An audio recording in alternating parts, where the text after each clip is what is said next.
Understandable. لیکن خان صاحب ابھی مجھے بتائیے گا، ابھی ذرا ریجنلی بھی دیکھیں تو 2026 کا آغاز ہو چکا ہے.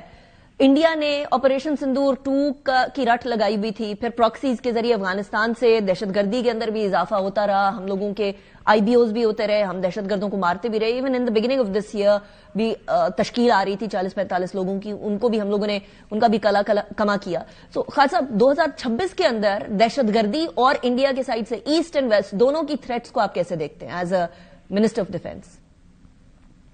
دیکھیں، ہم نے اللہ کے فضل سے 25 میں بڑی کامیابی کے ساتھ ان دونوں تھریٹس کو جو ہے نا کنکلوسیولی ان کے ساتھ ڈیل کیا ہے. ہندوستان نے جو ہمارے ساتھ پنجہ آزمائی کرنے کی کوشش کی، اس کا جو حال ہوا ہے ساری دنیا میں، وہ آج تک جو ہے اپنے جو ہے نا وہ ٹکور کر رہے ہیں اپنے زخموں کو جو ہے. اور رہ گیا افغانستان کا، ہم نے 4 اٹیمپٹس کیے ہیں کہ ان کے ساتھ کوئی ہمارا حل نکل آئے اور دہشت گردی ان کی سرزمین سے ہمارے خلاف نہ ہو. وہ اس چیز کی ضمانت دینے کو تیار نہیں. جب وہ ضمانت دینے کو تیار نہیں تو اس کا مطلب ہے کہ دہشت گردی کے پیچھے قابل حکومت ہے ہمارے. اور جو لوگ ہماری سرزمین پہ جو حکمرانی کر رہے ہیں کے پی کے اندر، اگر وہ کنڈیم نہیں کرتے تو دے آر ناٹ ود، میں نہیں کہتا کہ وہ دہشت گردوں کے ساتھ ہیں یا کابل کے ساتھ ہیں، لیکن وہ پاکستان کے ساتھ بھی نہیں ہے. اور ایران کے اندر اس ٹائم پر جو احتجاج چل رہے ہیں خالد صاحب، آپ کو اس میں بیرونی ہاتھ نظر آتا ہے؟ کنسیڈرنگ کہ جب اسرائیل نے اٹیک کیا تھا تو اس ٹائم پر بھی بھارتی جاسوس ادھر سے پکڑے گئے تھے، 73 بھارتی شہریوں کو ایران نے ملک بدر کیا تھا، پھر اس کے بعد آپ کو بیرونی سازش نظر آتی ہے اس میں؟ دیکھیں، یہ جب بھی کسی ملک میں خصوصاً جس ملک کی ایک بڑی آپ کہہ سکتے ہیں کہ ایک منفرد سٹینڈ ہو، وہ اس میں اس قسم کی جب بھی کوئی چیز آپ کو نظر آئے گی کہ احتجاج ہو رہے ہیں، جلوس نکل رہے ہیں، تو اس سے اگر ان کا تعلق نہیں بھی ہوگا کسی اور طرف جو ہے، تو کوئی دوسری طرف جو ہے یا جو لوگ جو اس ملک کے، میں کسی بھی ملک کی بات کر رہا ہوں، میں پرٹیکولرلی ایک ملک کی بات نہیں کر رہا، جو اس کے دشمن ہوں گے وہ ڈیفینیٹلی جو ہے اس سے فائدہ اٹھانے کی کوشش کریں گے اور انفلٹریٹ کریں گے ان کے رینکس کے اندر، تاکہ وہ خلشات جو ہے وہ کم نہ ہو بلکہ وہ ملٹیپلائی ہو.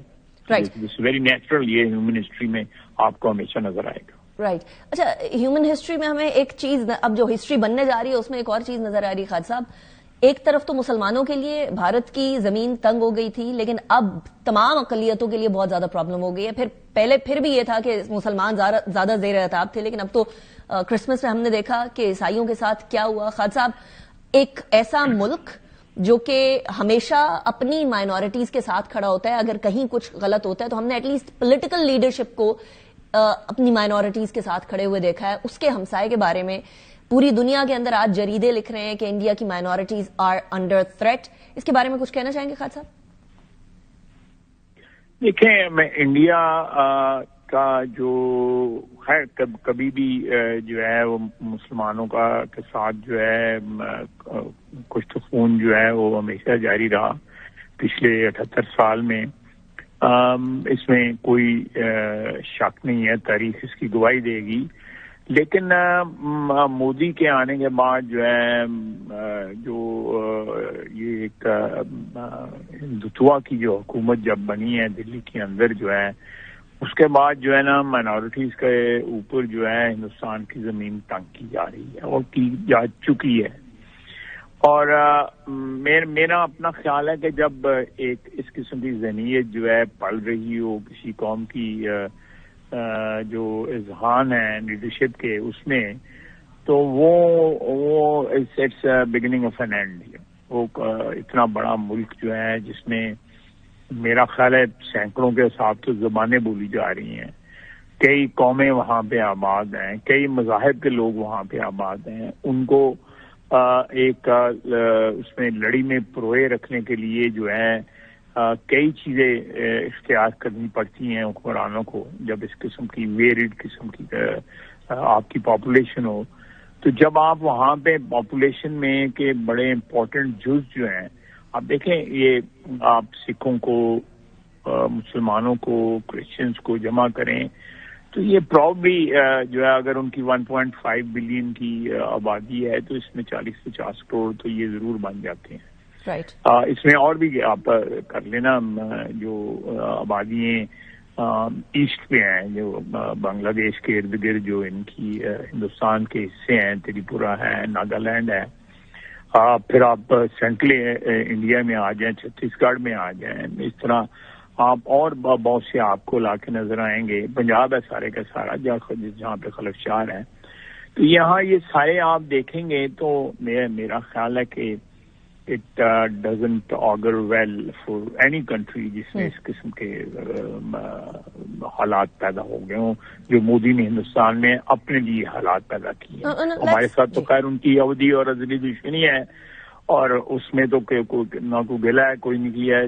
پھر اگر انہوں نے کوئی اس قسم کی حرکت کی یا انیشیٹو لیا ہمارے خلاف تو وہی ہوگا جو ہو چکا ہے آگے انشاءاللہ. لیکن خالد صاحب let's move on from our own region as well. Venezuela میں یو ایس نے اٹیک کیا، وینزویلن پریزیڈنٹ کو، ان کی اہلیہ کو اٹھا کر لے گئے. اب نیو یارک کے اندر ان کو ٹرائی کیا جائے گا. یہ کسی ملک کی سوورینٹی کے اوپر اٹیک ہے. پاکستان کا اس پہ کیا موقف ہے؟ دیکھیں میں تو اپنے ملک کا موقف جو ہے وہ میرا ذاتی ضرور موقف ہو سکتا ہے اس کے اوپر، لیکن I do not have the mandate to declare اور پریس کو جو ہے میں دوں کہ میرے ملک کا کیا موقف ہے. میرے پاس کوئی مینڈیٹ نہیں ہے. میرا ذاتی اوپینین ہے، ایک ذاتی اوپینین ہے، لیکن میں اپنی آفیشیل پوزیشن کی وجہ سے I will refrain from expressing that. I understand. Thank you very much, Khaja Saab, for joining me in the program. It was a pleasure having